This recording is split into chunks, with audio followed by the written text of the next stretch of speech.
Bonjour à toutes et à tous, c'est Euros, bienvenue dans cet épisode des Dimanches High Tech. Aujourd'hui on va parler de Blackmagic. Blackmagic qui vient d'annoncer il y a 3-4 jours, 4-5 jours, je sais pas quoi, sa nouvelle caméra qui promet d'envoyer du très lourd.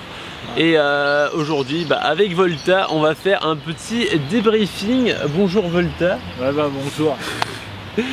T'as l'air tendu. Bon, mais non. Ouais, donc toi t'avais l'air méga hypé par cette caméra et moi aussi. Exactement. Du coup, ça permettra, vu que j'ai pas préparé de texte dans mes dimanches high tech comme d'habitude, de faire un petit débriefing sur plusieurs choses. Déjà, on parlait du NAB la dernière fois dans ma dernière vidéo consacrée à mes attentes par rapport à l'A7S3. Malheureusement l'A7S3 n'a pas été annoncé. Je suis un petit peu dégoûté. Le Sony Alpha 7S3 que j'attends énormément, j'en attends beaucoup, peut-être un peu trop. Je pensais qu'il allait être dévoilé au NAB et apparemment Sony n'a décidé de ne dévoiler qu'une petite caméra à 5-6 000 euros. Mais donc aujourd'hui, comme je vous ai dit, on va parler de Blackmagic et pas de Sony. Pourquoi j'ai introduit avec Sony? Et bien tout simplement parce que aujourd'hui Blackmagic nous annonce une caméra qui certes n'est pas la caractéristique principale mais est assez douée en basse lumière. Donc on a vu malheureusement nous on n'est pas riches, on n'a pas pu aller sur place à Las Vegas il me semble, donc on a regardé des vidéos d'hard disk un peu comme tous les fanboys qui se valent et ce qui leur sortait c'est que la nouvelle caméra donc de Blackmagic, la Blackmagic Pocket Camera attends, je m'en sors plus avec la référence. Ouais, ça doit être ça, Blackmagic Pocket Camera Cinéma 4K. Parce que la version de base, qui n'a donc pas le 4K dans le nom, est en version 1080p. Enfin bref, ça on s'en fout. On peut souligner aussi qu'elle a le même capteur que le GH5S. C'est pas sûr, mais éventuellement le même capteur que le GH5S. Et un autofocus tout aussi pourri. Donc j'ai parlé à d'autres passionnés de vidéo. Mode photo apparemment. Mode photo, ça on oublie parce que bon, Blackmagic c'est plutôt cinéma, on est d'accord. C'est vraiment, il y a plein de specs exceptionnels sur cette caméra qui, on va le souligner, enfin je veux dire on le rappelle, mais ceux qui regardent cette vidéo n'ont pas forcément vu les annonces par rapport à cette caméra.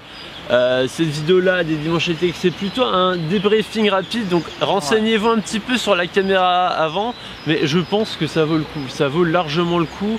1145 euros, c'est ça le prix annoncé en Europe pour une caméra, donc caméra cinéma avec des profils cinéma professionnels. C'est assez hallucinant, j'ai été bluffé, donc y compris le Apple ProRes pour les là encore c'est pas sûr, il me semble que c'est pas sûr. Ce qui est sûr c'est qu'il fait du RAW, donc du RAW vidéo, ça c'est génial. Du 4.2.2 il me semble, ça j'ai un doute, 4.2.2 j'ai un doute. Décidément on n'a vraiment pas révisé notre leçon, mais 12 bits ça c'est sûr, 12 bits en niveau d'image. Niveau je sais même plus les termes techniques. En profondeur de couleur. Alors niveau plage dynamique aussi, 13 diaph, ça c'est ouf, 13 diaph. Ouais. On est vraiment bien là, on est filmé à contre-jour. Ah non mais on en est presque là. J'ai limite envie d'en revenir à mon Sony Alpha 7S3 qu'on attend depuis tant de temps. C'est est-ce que la basse lumière, est-ce qu'elle vaudra le coup? Pour l'instant on n'a aucune image sortie par cette caméra, la Blackmagic là. Ça me... Quoi? Bah c'est vrai, pour le moment on a aucune image, mais on est juste t'as tout dit, on est hypé parce que putain les specs de taré. Je vais sûrement vous les mettre à l'écran, tiens je vais vous les mettre sur Volta là. Je vous les mettrai en surbrillance en post-prod. Tu serviras de specs, genre là il y aura marqué 13 bits. Non pas 13 bits, 12 bits et 13 diaph. Putain je mélange tout. mais ça va être magnifique cette caméra, je suis hypé. À la base j'ai voulu faire une petite vidéo review, mais enfin review non, c'est pas une review du tout, c'est plutôt une, comment on pourrait appeler ça, une vidéo débat, même s'il n'y a pas vraiment grand chose à débattre. Qu'est-ce qu'on peut attendre de cette caméra à part dire qu'on est hypé? La sortie est prévue pour septembre de cette année, donc septembre 2018 au mieux.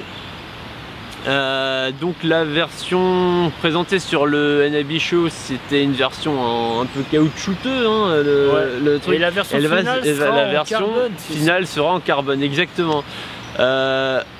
J'ai l'impression qu'on s'est un peu éparpillé, on est parti dans tous les sens. Mais peu importe, en fait, allez voir des vidéos genre hard disk, hein, on va vous mettre une petite fiche en haut. Est-ce qu'on peut mettre des fiches pour des vidéos qui ne sont pas à nous? On peut souligner aussi un point super important, en plus d'enregistrer sur carte SD et compact flash. Compact flash, c'est ça? Exact ça. Oui. J'ai un petit doute. Si c'est ça. Okay, SD compact flash, elle peut enregistrer par USB-C sur SSD directement. Oui, par USB-C. Alors déjà il y a de l'USB-C. Bon, on est en 2018, plus rien n'y échappe. Ouais, sur SSD externe, ça va être la grosse tuerie. Tu branches ton truc, c'est bon. Tu branches sur le PC. C'est bon, on a sûrement oublié plein de points, mais déjà avec 2 ou 3 points, avec les 13 diaph, avec le 12 bits, avec le menu totalement à ce prix, c'est hallucinant. Moi, le point qui m'a vraiment, on va dire, convaincu, moi qui suis dans une asso de ciné pour les courts-métrages, le timecode intégré en métadonnées. Les timecodes, oui, bien sûr, les timecodes pour la post-prod, c'est super utile parce que scène 1, prise 2, voilà, là tu peux direct, t'as plus besoin de t'emmerder, là, ça se fait tout seul. Plus clap, limite tu fais pour le raccord et c'est dans la boîte, quoi. Le reste, et apparemment on peut aussi synchroniser avec les autres équipements de ce qu'ils disent. Ouais, avec c'est compatible avec DaVinci, tous les produits Blackmagic en fait. C'est ça qui est vraiment intéressant. Mais et ils offrent aussi une licence de DaVinci. Ah oui, on a oublié de préciser la licence de DaVinci d'une valeur de 300 €. On vous la fourgue avec une caméra. Mais ce prix, c'est hallucinant parce que ok, 1145 € comme ça sur le papier, c'est cher. Mais pour une caméra cinéma, là je pense qu'on est dans le budget. Ah, on a oublié de parler de la connectique aussi, le XLR. Ah oui, exact. Le XLR, il y a une prise XLR sur une putain de caméra, mais c'est ouf. On n'avait jamais vu ça sous des caméras à peut-être moins de 2000 balles. Et encore, bon, je parle peut-être un peu vite. Je me suis pas trop renseigné là-dessus. Mais c'est vrai que là, on est déjà sur du matos professionnel. Là, c'est sûr, c'est, on va dire, semi-pro, bien que ce soit une expression que je déteste un peu, mais franchement, ça permettra, je pense, je suis hypé. Et ça, c'est sûr, là, c'était une petite vidéo mise au point. Mais je pense qu'on fera d'autres vidéos en parlant de ça, c'est quand on aura plus d'infos. Donc la date de sortie, je l'ai annoncée en septembre. Peut-être qu'on va la prendre, ça dépend des projets. On la prend pour l'entreprise Queenston. Bah ouais, forcément. Puis voilà, on verra pour le reste. Je reste quand même un petit peu sur mes positions. Je dis putain, j'ai hâte que Sony débarque avec son A7S.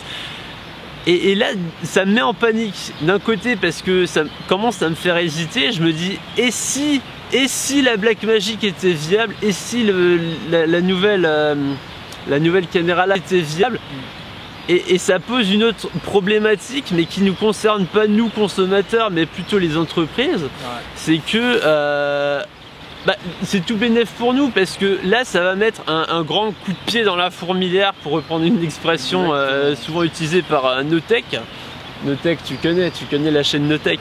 Un grand coup de pied dans la fourmilière pour dire voilà, Blackmagic ils pesent leurs couilles, à moins de 1200 balles ils te font une caméra ciné. Peut-être, j'ai envie, juste pour le private joke, de reprendre l'exemple de Sony. Ils voulaient sortir, imagine, ils veulent sortir leur A7S III, ils se disent on va le foutre à 3500, et peut-être que là ça va leur faire reconsidérer leur placement tarifaire. Ils vont peut-être se dire bon, alors aujourd'hui Blackmagic arrive, on va peut-être s'aligner à 2000, je sais pas, pour la concurrence. Après voilà, 2000 c'est peut-être trop demandé. C'est peut-être trop demandé, sachant que l'A7 III tout court, 2500. Moi je croise les doigts, j'espère que Sony il va pas péter un plomb là-dessus. J'espère que Ou alors ils fourniront un gros bundle. Que toute la concurrence va s'aligner en fait, parce que Pana aussi, ils sont dans la misère au final. Ouais. Pana, ils sortent leur GH5S, il est 2 fois plus cher que la Blackmagic. Et en sachant que la Blackmagic, c'est son concurrent direct. Potentiellement, encore une fois, on n'en sait pas grand chose, mais il me semble que c'est potentiellement le même capteur. Je dis ça parce que on voit que en basse lumière, il se démerde pas mal. C'est un capteur 4 tiers et c'est apparemment. Shutter, apparemment. Putain, apparemment. Pourquoi après combien? Attends, on est à 12 minutes de vidéo quasiment, bon, 10-11 minutes de rush. On va se dire pourquoi on aborde le sujet du global shutter que maintenant. Ça c'était. Est-ce que j'ai encore continué à faire le privé joke de la CTS, bien que je l'adore, mais le gros problème de la CTS, c'est le rolling shutter totalement dégueulasse. Là, on n'a pas de problème de rolling shutter vu que c'est un global shutter, c'est-à-dire image par image qui est capturée, donc tu n'auras aucun... voilà, je fais le truc à l'écran, mais j'espère que vous comprenez. L'exemple le plus simple, c'est le fameux crayon de papier qu'on a tous foutu là, comme ça. Oui. Aussi. Ouais, bah... C'était quoi ce bruit? On va pouvoir conclure bien sûr, même si j'étais encore en train de parler du GH5S, ouais, donc on sait quasiment le même capteur, c'est peut-être le même truc, mais ce qui m'a mis la puce à l'oreille, c'est que je ne sais plus qui avait parlé de l'autofocus un peu pourrave de cette Blackmagic. Steven ou Hardisk, de toute façon ils sont allés les deux, big up à vous si vous regardez, ça arrivera jamais. Quoi de plus?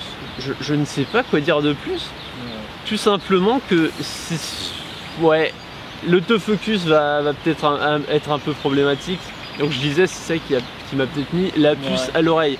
Enfin bon, généralement, quand tu vises le court-métrage, le cinéma, t'as toujours le mais si t'as une gimbal, c'est pas facile avec la gimbal de... C'est pas faux. Écoute, on verra ça. Pour des plans préparés, c'est le but de Blackmagic, je pense, c'est pour faire vraiment... Ouais, c'est vraiment des plans préparés. Alors, de toute façon, là, c'est orientation. Le truc que j'ai pas compris, je pense, étonnant plus, c'est pourquoi sur une caméra qui est vraiment dédiée sur des scènes préparées, ils ont mis un bouton record à l'avant de l'appareil. Le bouton record à l'avant, bon, c'est pratique, mais c'est peut-être supprimé sur le version super judicieux. Après, on va pas cracher sur des trucs en plus.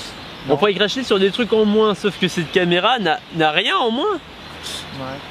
Qu'est-ce qui lui manque? Franchement, je sais pas. Le prix y est, je vois difficilement comment on pourrait mettre ça moins cher. Encore une fois, c'est un certain budget, mais déjà pour de la télé, pour des gros studios. Je pense que les gros studios ils vont peut-être rester sur Red, je sais pas trop. Oui, ça, forcément. Là c'est sûr, non, les gros studios, mais pour des moyens studios, tu vois.